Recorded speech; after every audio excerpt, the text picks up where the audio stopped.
Animais em condomínios. Donos buscam a justiça para garantir a convivência com os bichos.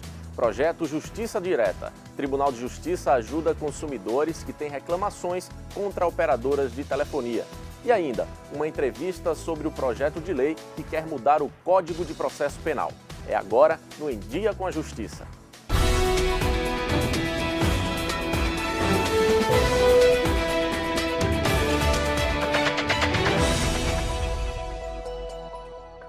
Olá!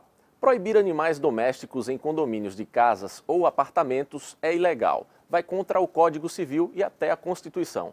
Mas alguns donos ainda precisam lutar para manter o bichinho em casa. Esse é o Max, um cão da raça Golden Retriever. Quem vê esse cão desse tamanho não imagina que ele seja tão dócil, que até a pequena Laura, de apenas 1 ano e meio, se aproveita disso. Ela abraça, monta em cima dele e o Max adora. Além disso, ele é um cão muito silencioso. Durante toda a gravação de nossa entrevista, o Max não deu um só latido.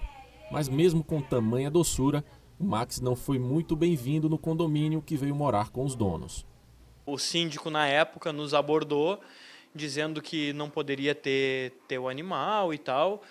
E a gente procurou conversar com ele. Olha, a gente faz o que tiver que ser feito. Se quiser que a gente desça, coloque focinheira nele. Se quiser que desça pela escada com o cachorro para não usar o elevador de serviço, a gente desce, não tem problema algum, porque a gente não queria se incomodar, né? Só que a gente falou isso e um dia depois a gente recebeu uma notificação oficial dizendo que a gente teria um prazo para se desfazer do cachorro. Diante do problema, Felipe e a esposa Márcia resolveram entrar preventivamente na justiça a fim de garantir a permanência do Max. O casal também acabou provocando uma assembleia de condomínio para discutir a questão. A gente conseguiu, através de uma carta redigida pelo advogado aos membros do conselho, convocar uma assembleia para tratar só sobre o Max. E daí nessa assembleia foi decidido que o Max poderia permanecer no prédio e que, além de o Max poder permanecer, o condomínio estaria de acordo com a lei e poderia permitir animais com algumas ressalvas, como segurança, higiene e barulho, né? Ao mesmo tempo, Felipe e Márcia criaram esta página no Facebook, que conta o dia a dia do Max e também sensibiliza as pessoas para a causa deles. A página acabou ganhando grandes proporções e recebeu até uma mensagem especial da jogadora Marta. No dia da assembleia, a jogadora Marta de futebol publicou no Instagram dela: "Eu sou Fica Max". E daí isso foi até uma coisa que o síndico na época na assembleia falou: como é que eu posso ir contra de até a Marta é a favor do Max, né? A advogada Daniela Costa faz parte da Comissão do Bem-Estar Animal da OAB e ela disse quais os tipos de providências que devem ser tomadas diante desse tipo de proibição.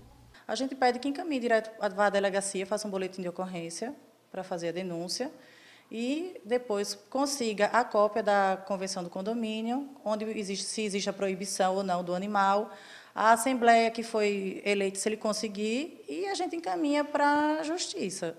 Segundo o juiz titular da Terceira Vara Civil de Maceió, Henrique Teixeira, a proibição de animais domésticos dentro de um apartamento viola o Código Civil e até mesmo a Constituição.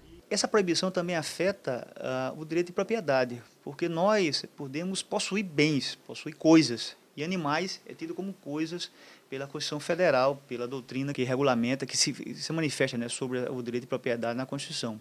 Ele lembrou ainda que, mesmo se permitindo a criação de animais no condomínio, o morador deve observar as regras de boa convivência. O condomínio tem que exercer o direito seu de usufruir sobre o seu apartamento, sua casa, mas sem afetar o sossego do outro condomínio. Hoje, Felipe e Márcia estão felizes e satisfeitos por verem que a luta deles vem servindo de exemplo para moradores de outros condomínios. Por um lado, a gente se sente feliz por estar influenciando, várias pessoas nos procuram pela página, na rede social. Feliz por um lado e infeliz por as pessoas ainda estarem passando por isso, né? Vai mudar, né? Ah, se Deus quiser.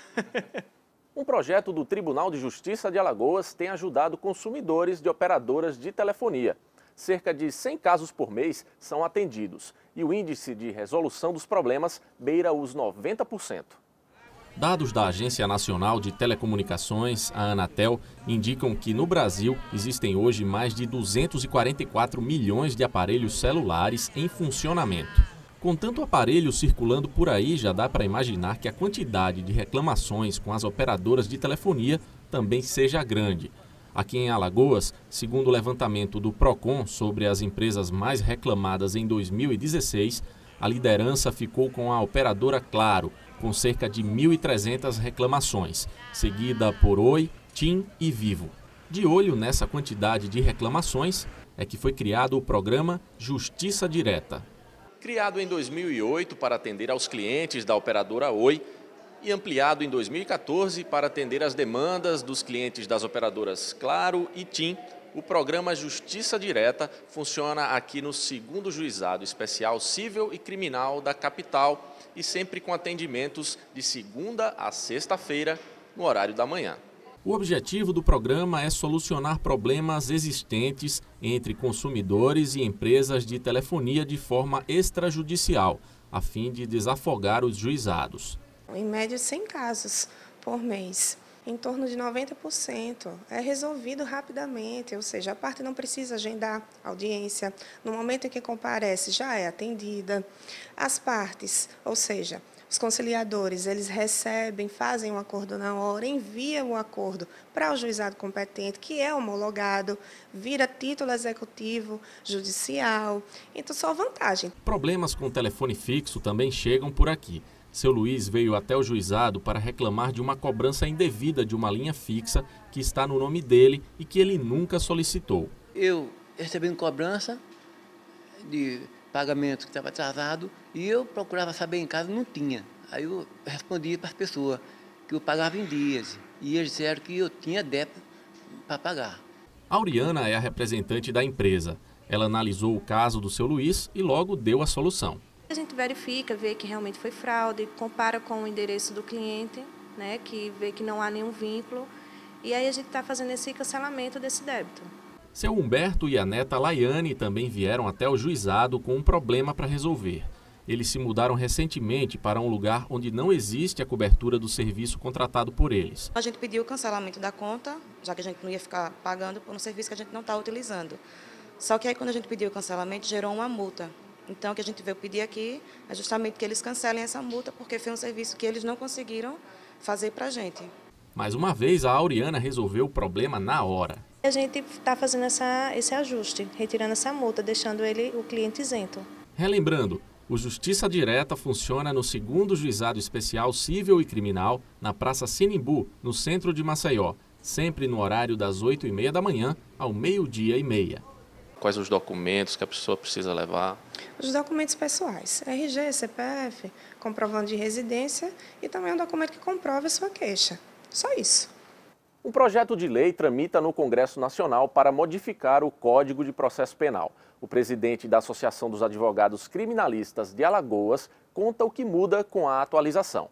O atual Código de Processo Penal existe há mais de 75 anos e durante todo esse período sofreu apenas algumas alterações. Para tornar esse código mais moderno, atualmente tramita na Câmara dos Deputados um projeto de lei que permite modernizar o processo penal no Brasil. Para conversar um pouco mais sobre esse assunto, a gente entrevista agora o advogado Tiago Pinheiro, que também é presidente da Associação dos Advogados Criminalistas de Alagoas. Tiago, o que é que propõe esse projeto e é necessário realmente mudar um pouco em relação à Constituição? O novo Código de Processo Penal, ele teve origem, esse projeto, no Senado Federal, tem como relator Renato Casagrande e ele tem como principal objetivo compatibilizar um Código do Processo Penal desatualizado, da década de 40, com esse novo, que vem então, ao encontro da Constituição Federal de 88. Doutor Tiago, o que é que esse projeto propõe? Quais são as principais mudanças? Principalmente no sistema acusatório. Agora o juiz não vai mais participar da produção da prova. A prova deve ser trazida pelas partes e destinadas ao juiz. O juiz, então, fica como assegurador do devido processo legal e nisso entra a figura do juiz de garantias, que cuidará somente da parte de investigação, naquelas medidas que possam afetar direitos e garantias fundamentais do investigado. Esse juiz participa, então, nessa fase somente.